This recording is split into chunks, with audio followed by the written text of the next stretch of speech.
Desmond Doss, Part I, The Soldier Who Would Not Kill, Virginia, 1930s. A quiet boy with gentle eyes walked through the forests of Lynchburg, humming hymns under his breath.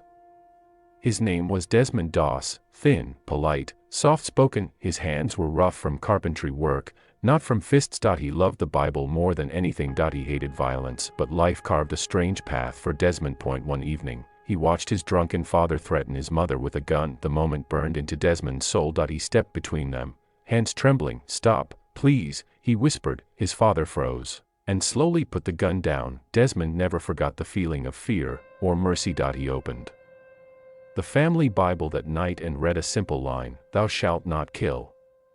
The words became his vow. 1. America goes to war. When Japan attacked Pearl Harbor, Desmond's country was at war. His brother volunteered, his friends volunteered, his neighbors volunteered. Desmond could not stand aside, but he made one thing clear: I will serve, but I will not touch a weapon. The army didn't understand. At the recruitment center, a sergeant squinted at him. "You want to be a soldier, without a rifle?" Desmond nodded calmly. "Yes, sir. I want to save lives, not take them." The room erupted in laughter, but no one laughed for long. 2. Basic training. The outcast Fort Jackson was hell for Desmond. Drill instructors mocked him, soldiers insulted him, they called him coward. A disgrace. A parasite. They shoved him, tripped him, hit his boots, threw trash on his bunk. One night, a private cornered him. "If you don't carry a rifle, you're going to get us killed." Desmond stood firm. "I won't kill. But I will save you if you fall." The private punched him in the stomach. Desmond coughed, doubled over, but didn't hit back. His sergeant watched silently, unsettled. "Why don't you defend yourself?" he demanded. Desmond wiped blood from his lip. "It's my duty to heal, not harm." The sergeant stared at him with new confusion, maybe even a hint of respect. 3. Court-martial. The officers wanted Desmond gone, disobeying orders, unfit for duty, refusing to carry a weapon. They dragged him into a courtroom. "You will take a rifle," the captain barked. Desmond shook his head. "Sir, with respect, I cannot. This is the army. You will obey." Desmond's voice was calm. "I will serve as a medic, but I will not touch a gun." The judge studied him. "Are you willing to die without defending yourself?" "Yes," Desmond said softly. "Why?" "So others may live." Silence filled the room. Finally, the judge sighed. "Private Doss will serve, unarmed." The courtroom erupted in whispers. Desmond bowed his head in gratitude. 4. Arrival at Okinawa. April 1945, Hacksaw Ridge, Okinawa. A jagged cliff towering over the sea. A plateau soaked in mud and blood. American troops called it the meat grinder. Shells screamed across the sky, machine guns rattled like chainsaws, men fell before they even reached the top. Desmond reached for his medical bag. A soldier beside him asked, "Doss, you really don't have a weapon?" Desmond smiled gently. "I have the Lord, and these hands." The soldier shivered. "You're crazy." Desmond shrugged, "Maybe a little." 5. Into the inferno. When the attack began, chaos erupted. Screams, fire, explosions, bodies flying from foxholes, shrapnel whistling through flesh. Men retreated down the rope ladders, but Desmond ran forward. "Medic! Medic!" Desmond sprinted from cry to cry, dragging wounded men behind rocks, patching shattered limbs, pressing tourniquets, whispering soothing words. He crawled through blood and smoke, bullets passing inches from his face. A sergeant shouted, "Doss, get back. You're gonna get killed." Desmond shook his head. "Not while they still need me." He disappeared into the smoke. 6. The night of miracles. When the American line collapsed, everyone retreated down the cliff. Everyone, except Desmond. He stayed alone on the ridge, surrounded by Japanese troops. He heard groans in the darkness. He whispered, "Lord, help me find one more." He crawled toward the voices. He dragged a wounded soldier to the cliff edge, lowered him down with a rope, then another, and another. His hands tore open, his arms shook, his knees bled. Each time he lowered him and down, he whispered the same prayer, "Please, Lord, help me get one more." By sunrise, he had saved 75 men. Some were soldiers who had mocked him, some had beaten him, all owed him their lives. When Desmond finally collapsed, a sergeant caught him. "Doss," he whispered, voice breaking, "You're the bravest man I've ever known." Desmond smiled faintly through exhaustion. "I just didn't want to leave them." Desmond Doss, Part 2. The Men Who Would Not Kill But Saved an Army, Okinawa, May 1945. The air smelled of smoke and burning metal. Hacksaw Ridge trembled from constant bombardment. American forces prepared for another assault, and Desmond Doss, still exhausted from saving 75 men, wrapped his torn hands in fresh bandages and prepared to go back up the cliff. A lieutenant grabbed him by the shoulder. "Doss, you've done enough. Stay back." Desmond shook his head gently. "They need me up there." "You'll die." Desmond gave a tired smile. "Then I'll die trying." 1. Back into the fire. The 77th Infantry Division climbed the rope ladders again, inching their way toward the top of the escarpment. Machine guns opened fire immediately. Mortars rained down. The wounded screamed. Desmond ducked behind a rock, tending to a soldier with a mangled leg. The soldier gasped. "Doss, why'd you come back?" Desmond tied a tourniquet. "Eyes calm. I couldn't leave you alone." He lifted the soldier and carried him across open ground, bullets striking the dirt beside him. His captain swore under his breath, "That man is touched by God." 2. The grenade. During a heavy assault, a grenade landed near Desmond and several soldiers. Without thinking, Desmond threw himself toward the grenade and kicked it away, but it exploded before he could fully retreat. Shrapnel tore into his legs and hip. He collapsed, blood soaking the ground. A sergeant screamed, "Medic! Medic!" then stopped. Doss was the medic. Desmond crawled behind cover, gritting his teeth. He opened his own medical kit and treated his wounds with trembling hands. A soldier pleaded, "We'll get you off this ridge, Doss. Stay still." Desmond shook his head weakly. "There are others, worse off."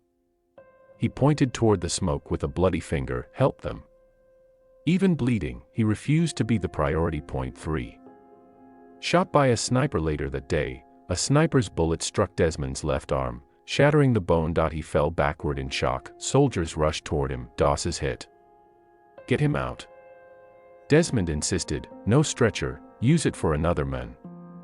But his unit ignored him. They carried him off the ridge, the same ridge where he had saved their lives. As they descended, Desmond realized he had lost something, his Bible, the one his wife Dorothy had given him. He whispered, "I left it up there." The men exchanged determined glances. "We'll find it." Later, in the middle of battle, 3 soldiers climbed back into danger to retrieve his Bible. It was the only time soldiers risked their lives for him. 4. Going home. Desmond was evacuated to a hospital ship. Infection set in. His arm was permanently damaged. He had lost weight, blood, strength, but he never lost his faith. A nurse asked softly, "Why did you go back up there, Desmond?" He looked at the ceiling, eyes full of peace. "Because I couldn't live with myself if I didn't try." When the war ended, Desmond returned home to his wife, quietly, without fanfare. He didn't brag. He didn't boast. He simply resumed life, humble, quiet, grateful. But the world did not forget. 5. The Medal of Honor. October 12, 1945, the White House. President Harry S. Truman stood before Desmond Doss. Truman looked emotional, almost overwhelmed. "I'm proud of you," he said softly. "You really deserve this. I consider this a greater honor than being president." Desmond bowed his head as Truman placed the Medal of Honor around his neck, the highest military award in the United States. He was the first conscientious objector in U.S. history to receive it. But Desmond whispered later to another soldier, "I didn't do it alone." 6. Life after war. Desmond's health suffered from his wounds and infections. He spent years in hospitals. He lost a lung due to tuberculosis contracted during service, yet he never complained. He built a quiet life in Georgia with Dorothy. They raised a son, Desmond Jr. He gave church talks, worked in a farm, lived simply. People often asked, "Do you regret not carrying a weapon?" He always answered, "No. I'm glad I never had to take a life." 7. Legacy of a healer. When Hollywood first approached him for a movie, Desmond refused for decades. "I don't want glory," he said, "I want people to remember the men who didn't come home." He finally agreed, on one condition: the story must be truthful. And God must be at the center. In 2016, Hacksaw Ridge introduced the world to his incredible story. Audiences wept, veterans saluted, millions saw what courage truly looks like. 8. Final days. Desmond Doss passed away quietly in 2006 at age 87. He died the way he lived, peacefully, humbly, gently. At his funeral, soldiers and civilians lined the roads. One veteran whispered, "Doss didn't carry a weapon, because God carried him." 9. The men who saved without killing. Desmond Doss remains one of the greatest heroes in military history, not because he fought, but because he refused to, not because he killed, but because he saved. On a battlefield drowning in blood and death, he became a beacon of compassion. His words echo across time, "Please, Lord, help me get one more." And he did. 75 times. Desmond Doss, Part 3, The Legacy of a Gentle Warrior, Georgia, late 1990s. An elderly man sat on his porch as the evening sun painted the trees in gold. His hands, once torn by rope and stained with blood from the wounded, now rested quietly on a wooden cane. Desmond Doss watched birds gather on the fence. They reminded him of the men he saved, fragile, wounded, but still alive. A neighbor approached him cautiously. "Mr. Doss, can I ask you something?" Desmond nodded with his familiar gentle smile. "You saved 75 men without firing a single shot. How did you do it? How did you stay calm in all that chaos?" Desmond looked out toward the horizon. "I wasn't calm," he admitted softly. "I was terrified. But courage isn't the absence of fear, it's doing what you must despite it." He paused, "And I never felt alone up there. Not for a second." 1. The ripple effect. By the year 2000, hundreds, perhaps thousands, of people were alive because their fathers or grandfathers were among the 75 lives Desmond saved. Generations existed only because one quiet medic refused to abandon strangers under fire. A historian wrote, "If you trace family trees backward, you will find Desmond Doss standing at the roots of entire lineages." When he was invited to speak at military bases, soldiers, tough, battle-scarred men, would cry listening to him. One Marine once approached him, "Sir, I've killed men. I carry that weight every night. But you showed us another way. You showed us that goodness is possible." Desmond squeezed his arm. "We all do our duty. None of us stand alone." 2. Hollywood comes knocking. Movie studios tried for decades to adapt his story. Executives wanted explosions, romance, drama. Desmond refused them all. "They will turn it into something it wasn't," he said. He didn't want to be a hero. He didn't want fame. He only wanted the truth. It wasn't until Mel Gibson agreed to portray the story with emotional honesty and respect that Desmond's family gave permission. Desmond didn't live to see the film released, but his wife Dorothy, who supported him through PTSD, nightmares, surgeries, was with him till her tragic death in a car accident. Later, his second wife Frances protected his memory fiercely. When Hacksaw Ridge premiered in 2016, the world finally saw Desmond as he was, not a saint, not a myth, not a symbol. A man. A gentleman who walked through hell with a medic bag and a prayer. 3. The world reacts. People around the world were stunned that such a story had gone untold for so long. Children wrote letters to his family, soldiers left medals at his gravestone, churches dedicated sermons to him, schools taught his story in ethics classes. A Japanese veteran, who once fought at Okinawa, visited the American cemetery years later and said, "We did not know a man like this existed. Had we known, we would have laid down our weapons." That was Desmond's greatest victory. He healed even his former enemies. 4.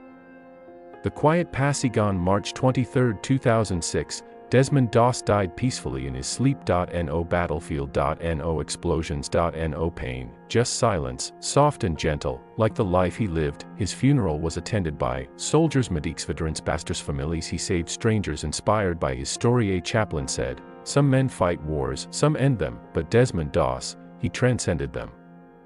5. The meaning of courage. Today, when military academies teach courage, they mention two types: physical courage, running into fire; moral courage, refusing to betray your beliefs even when the world demands it. Desmond Doss had both. Commanders use his name when training medics. When you doubt your strength, remember Doss. When you fear the bullets, remember Doss. When you think you cannot go on, remember Doss. Some say he was the bravest man in American military history, others say he was the most compassionate. Both are true. 6. The final thought. Imagine Hacksaw Ridge today, quiet, green with grass, birds singing instead of bullets, wind rustling through the trees instead of screams. Somewhere on that ridge, the ghosts of the wounded still whisper, "Thank you, Desmond." His prayer echoes eternally, "Please, Lord, help me get one more." Because the world will always need someone willing to step into chows not to kill, but to save.